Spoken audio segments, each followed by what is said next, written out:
Hello అందరికీ welcome to మా అత్తయ్య గారి చేతి వంట అండి. ఈరోజు ఇంట్లోనే మిక్చర్ని ఎలా తయారు చేసుకోవాలో చూద్దామండి.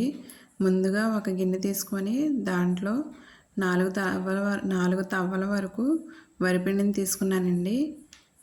ఇంకా అర్థమయ్యేలా చెప్పాలంటే 4 కప్పుల వరిపిండికి 3 కప్పుల శనగపిండి వేసుకొని కలుపుకుంటే సరిపోతుందండి.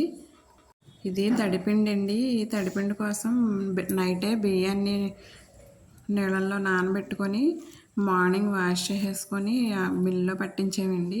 తడిపిండికి అయితే బాగా వస్తుందండి మిక్చర్. ఇదిగోండి ఇలాగా 4 కప్స్ వరిపిండి 3 కప్స్ శనగపిండి తీసుకున్నాం కదండి. ఇలా తీసుకున్నాక మీకు అర్థమవుతుందని కప్పుతో మెజర్మెంట్ చెప్తున్నానండి. ఇప్పుడు దీన్ని ఒక బేషన్లో షిఫ్ట్ చేసుకున్నానండి. కలపడానికి బాగా వీలుగా ఉంటుందని దీంట్లో వాటర్ పోసుకోవాలండి. వాటర్ పోసుకొని బాగా నలుపుతూ కలుపుకోవాలండి, ఉండలేం లేకుండా. చూసారుగా మొత్తం అలా నీట్గా కలిపేసుకోవాలండి. ఉండలు లేకుండా బాగా నలుపుతూ కలుపుకోవాలండి. ఇలాగ వాటర్ కొంచెం కొంచెం పోసుకుంటూ కలుపుకోవాలండి. ఎక్కువ ఒకసారి పోసుకోకూడదు, కొంచెం కొంచెం అలా పోసుకుంటూ కలుపుకోవాలండి. జారుడుగా ఉండాలండి ఇది మిక్చర్కి. అదిగోండి కలిపేసాం, రెడీ అయిపోయింది పిండి. దీన్ని ఇప్పుడు ఈ పిండి కలపడం స్టార్ట్ చేసే ముందే నూనె పెట్టేసుకోవాలండి. గ్యాస్ మీద కానీ పొయ్యి మీద కానీ ఇలా నూనె బాగా కాగనివ్వాలండి. అదిగో మిక్చర్ వేసే గెట్టండి అది. దాని నిండా తీసుకొని చేతితో ఇలా మెదుపుకుంటే కింద డ్రాప్స్లో అలా పడుతుందండి మిక్చర్. అలా వేసేసుకోవడమేనండి. నూనె బాగా కాగనిచ్చి ఇలా పైన చేతితో ఇలా అదుపుకుంటూ తిప్పుకుంటూ వేసుకోవాలండి. అలా డ్రాప్స్లా పడుతుంది.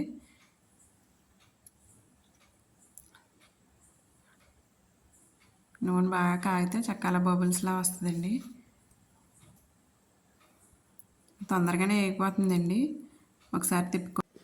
ఈ పిండిలో ఉప్పు కారం లాంటివి ఏమి వేయకూడదండి. మామూలుగా వాటర్తోనే కలుపుకోవాలండి. ఇలా జారుడుగా కలుపుకోవాలి.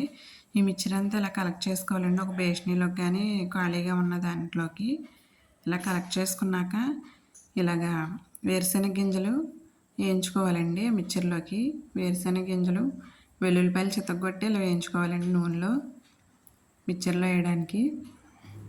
చూసారుగా అదిగో బేషనీలు అలాగే వేసుకున్నామండి. తర్వాత కరివేపాకు కూడా వేయించుకోవాలండి. బాగా కరివేపాకు కరకరలాడేలాగా వేయించుకోవాలండి. అప్పుడే మిక్చర్లో బాగా కలుస్తుంది. పొడిమైపోయి బాగా కలుస్తుందండి. టేస్ట్ కూడా బాగుంటుంది. అలా అయితే మన పొట్టలోకి వెళ్ళొద్దండి.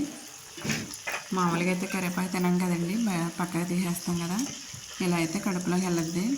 కరివేపాకు మిక్చర్లో కరివేపాకు మాత్రం దిట్టంగా వేసామండి. ఇలా బాగా కరకరలా ఆడేలాగా వేయించుకోవాలండి. బాగా వేగిపోనివ్వాలి కరివేపాకు. అది కూడా తీసేసి బేషన్లో వేసేస్తున్నామండి. ఆ మిక్చర్లో ఉప్పు కారం వేసేసి కలిపామండి. తర్వాత వేరుశెనగ గుళ్ళు, వెల్లుల్లిపాయలు, కరివేపాకు వేయించి కలుపుతున్నామండి.